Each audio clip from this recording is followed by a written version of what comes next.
In our last installment of Girls in STEM, we were honored to have a virtual visit from Jessica Elwell in one of our STEM classes here at Green Hill.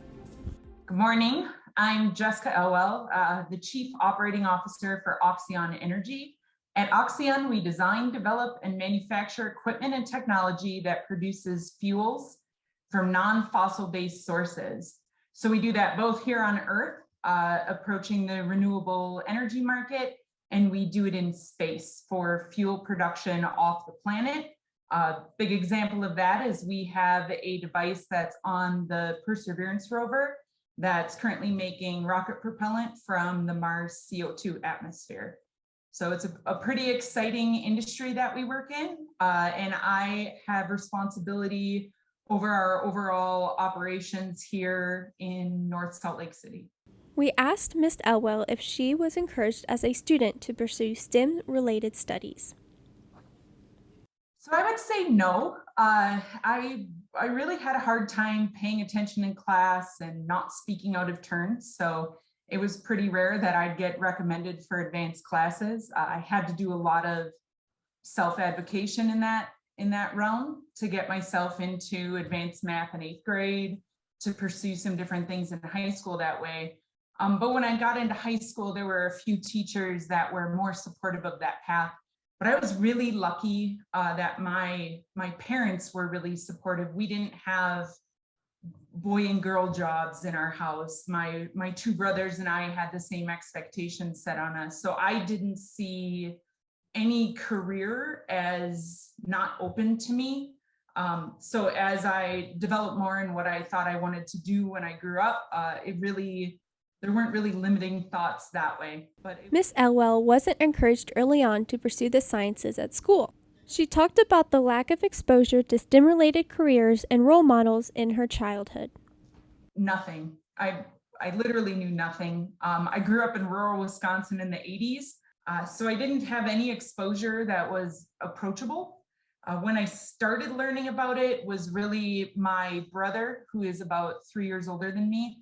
He went to engineering school, and I would get to visit him and see all these amazing opportunities he had in school. He was studying biomedical engineering.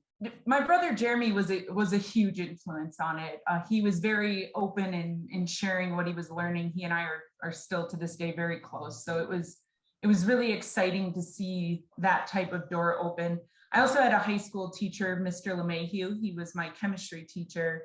And when I was speaking to him about where I wanted to apply for school and what I wanted to get into, he recommended that I do more research towards the engineering sciences.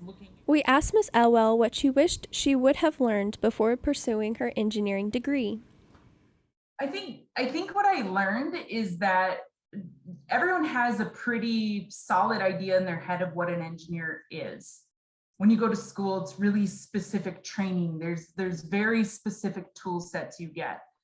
And I didn't know, when I got into my first job, I didn't really feel my fit. I could do modeling and I could do these different calculations, but I didn't feel like that was really the best application of what I could do. I wish earlier I would have learned that there are all different roles in engineering, that education and that early experience really prepared me for the job I have now, which is more on the management business side of engineering. And I think if there would have been more discussion about the different roles in engineering, where you're not just this stereotypical engineer, I think I would have developed more rapidly within my career path. One question for Ms. Elwell was, does she offer the same advice for men and women, or does she feel it necessary to differentiate the two? I can say for a fact that I wouldn't. I manage both males and females. In my last position, my team was 90% males. There wasn't different advice for men and women. What I think really the takeaway is that flexibility is key. You need to be taking internships and testing out these different positions so you learn what you like. You need to learn the different aspects of the jobs that inspire you and which aspects of it really drain you. You need to focus on the roles and the tasks that inspire you. So I have two kids. I have a boy and I have a girl, and I give them the exact same advice. I have them start looking at companies they admire. I have them see what types of jobs they have available and look at the requirements that they need to get those types of job and see if that interests them. And then they need to start thinking about what they could do to meet those requirements. Could they join clubs? Could they take specific classes? I really encourage younger people and students to look at taking time off of university to take a full-time internship and really immerse yourself in what you think you're going to be doing later. All of these things strengthen your path, and they help you fine tune where you best add to your teams, where you best add to the position that you have.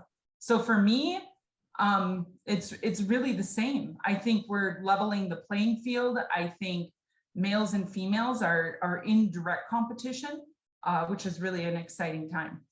Ms. Elwell often speaks to women in her field and serves as a role model for many female engineers. We asked if she feels that the increase of women-only conferences have been the cause or the effect of increasing women in STEM. I think it's the cause. I think earlier, like I said, I was raised to not see these gender roles in jobs. And it wasn't that my parents said there's not gender roles. They just never presented it that way. And so it was never an issue for me. So I didn't really understand until I got further along in my career that this was a limiting factor for people, that people had been told, oh, women take this path and men take this path. And I think in not just in STEM, even in the outdoors world, in skiing and climbing and mountain biking, when you have that representation, when you have those people that you get to see that have a position you didn't even know existed before, and have those discussions with them of what they did to get there. I've found a lot of value in participating in mentorship programs and things like Women in Renewable Energy, where these discussions are open. And I'm learning that there were a lot of challenges placed before people that I didn't realize were there. So for me, right, ignorance was bliss. I didn't know that it was supposed to be harder for me. I just knew there weren't a lot of women doing what I was doing. So I think definitely open discussion. I think asking these questions, having visible role models. Like I can't imagine when I was a child and when I was in high school, if I had known women who were running companies, who were these awesome engineers doing these amazing feats, I think it would have changed the career path overall and given me a bit more base to step off of. Samantha Osborne, from episode 1, had several questions for Ms. Elwell. What is it like working for OxEon and NASA? It is nonstop. It is always a challenge. We do first of a kind builds all the time.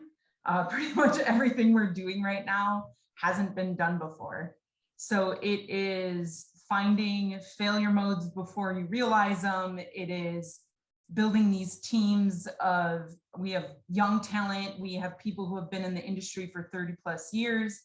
It's exciting, but there's rarely like a moment of comfort where you're just, I have yet to have a day where I've been bored.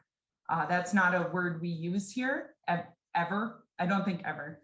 I don't have anyone who's bored. And so it's being able to accept that challenge is just a part of every day.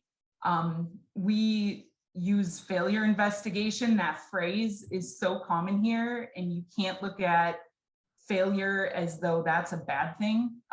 It turns out if you're doing experiments and everything goes right, you learn very little of how to control it, right? Like if everything goes right, you don't know what makes it go wrong. And so sometimes when you fail, you learn how to better replicate your system. You learn all these different exciting things about how to do it better. And so it's nonstop failure. That's what research is. It's awesome. I love it. You mentioned that OxEon offers some sort of like camps for like our age. Are we able to like partake in those?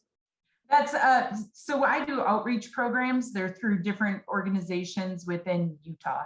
And what that does is it partners women with a mentorship group. What we do and what I recommend all of you, like everyone in this room, regardless of what you go into, we sponsor internships. But there are so many opportunities right now to get that type of experience. And I think that is the most critical path to take early. I did an internship for 6 months when I was in college. And I would say that was the most telling educational experience I had. It told me what I didn't want to do. It told me parts of the job I hated. Like there were parts of it where that wasn't for me. I could do it, but no, thank you. But then there were really exciting parts of it where I was like, okay, I need to get more experience in process engineering, in understanding how this overall system flows together. Because for me, that's really what excites me, that like high level, like how do we go from the incoming materials to this awesome product we have going out the end.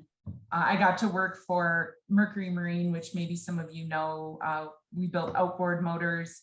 And it was really exciting to, like, I'd drive down the highway and somebody'd be pulling a boat and there was a motor I made on the back, right? It was like, okay, that's cool. So I also worked as a technician on the line. As soon as I was 18, I took a manufacturing job to learn more about, what that process looked like. I think it's so important if you're going into engineering or you're going into some kind of design function, you need to understand what it takes to make things. Because engineers love to make things that you can't actually build. It's like our favorite thing to do, right? Like you make this amazing design and you hand it off to someone to build and they're just like, what is this? And you're like, and you have an hour to build it. They're like, this is going to take me 3 days. I don't understand what we're doing here. So it's really important to get as much hands-on experience as you can, as much exposure as you can to the different types of engineering that you have interest in. It's really, to me, like school's obviously important. There's skill sets that you learn that they don't have time to teach you on the job. So you really need to gain that education or certification or whatever that program looks like. But really knowing what parts of a job you love before you like commit to it as a career is really important for you to guide how you want to go. And there'll be parts you hate. My dad used to say, you're not supposed to love your job all the time. That's why they pay you. So if you can get to like the 70-80%, you're crushing it. Ms. Elwell also offered some great advice for all students getting into engineering fields and some words of encouragement for our students at Green Hill. Yeah, I mean, kind of the message is the playing field is leveling and the overall STEM community is going to become more competitive because you have a greater pool of talent to pull from, which is really exciting, in my opinion. It's driving the level up to have a greater pool of talent to fill these positions. I think really for all of you, growth comes when you allow yourself to become uncomfortable. And that's a cliche for a reason. It's 100% true. Taking on challenges that are outside of your comfort zone begins to give you new information that guides your path and the moves that you need to do to grow more quickly towards your goal. You have to identify the areas you want to grow in and learn what's required to do it and never be afraid to pivot. The path you're on now, like, man, when I was 17, as soon as I picked chemical engineering, I was like, I'm going to work for 3M. I'm going to make all these new products. And now I work with NASA. I mean, I'm not upset about how that turned, but it's definitely like you pivot throughout your career. You have to be open to the new opportunities and you can't be afraid of failure. You can't be afraid of the challenges. Where do you go from here? Yeah, right. Where do you go? Where do you go from here? Well, right now, we're working on the full scale system scale up, right? So we're working on what would be required to support a manned mission to Mars. So we're building full-scale systems, we're coupling them with other technologies to produce multiple types of fuels. We're also building a lunar fueling station that would produce hydrogen and other fuels from the ice that they find in the permanently shadowed regions of the moon. So lucky for me, my career just kind of keeps building on itself. But really, I don't know. When I got to sit there with my kids on launch, and I'm not gonna lie, you work on a program like the one I did for NASA, that was 80 to 100-hour weeks for 4 years. It was absolutely no joke whatsoever. And I had 2 small children at the time. And watching that get strapped to the top of a rocket, and then right, you're just praying that, as Mr. Wood said, that all those other little components that people designed, maybe they all hold and the thing doesn't blow up on its way up. That was probably, I don't know how you beat that. I don't know that you can, but also it's the base for what we do now. It's the stepping stone for how we believe we can impact the renewable energy market for the world, right? Our main focus, while the NASA programs are definitely favorite pet projects, right? Like, I don't know how you get cooler than that, in my opinion. I'm sure other people have their equivalent. But now we get to take that technology and apply it here on Earth, and take care of carbon dioxide waste streams, and look at producing fuels that have no, tailpipe emissions, things like that. So we're heavily involved with the Department of Energy now. That's a really exciting path. But no, like when I go talk to my kids' school, like we just talk about NASA work. It's pretty much the coolest. Well, I mean, what I heard in that though is maybe the next step is saving the planet. Yeah, that's the main goal. That most NASA projects really just excel at expediting development of technologies for Earth. Like, that's really a lot of even defense spending, right? Like when you're doing R&D for defense, when you're doing R&D for the Department of Energy, when you're doing R&D for NASA, most of those applications you then take and apply to something terrestrial. We still laugh that we have, right, like Martian applications and terrestrial applications, and that's a normal thing we say here at work. Didn't feel normal about 7 years ago, but here we are. But no, it's we're definitely looking at disrupting the fossil fuel economy. We've got big things in our sights. It's crazy. All right, do you have any closing remarks, or we can let you get back to your hectic schedule? I mean, I think it's awesome that that I had this opportunity to talk to you guys. I think, right, like your path forward, the work that I've heard about that you're already doing, those are the building blocks. That's how you really solidify your career. And like Mr. Wood said, I didn't have those opportunities. We had shop class, like I got to do woodworking, and we could do like small engines and stuff like that, but there was no base level support until you picked that was your path. So I mean, I think it's really exciting that you guys get to test out if this is where your passions lie, if the things you're learning excite you. And I hope, for the sake of the fact that someday I'll be hiring you guys, I hope it does. I hope it drives you. Or maybe you'll be hiring me. Who knows?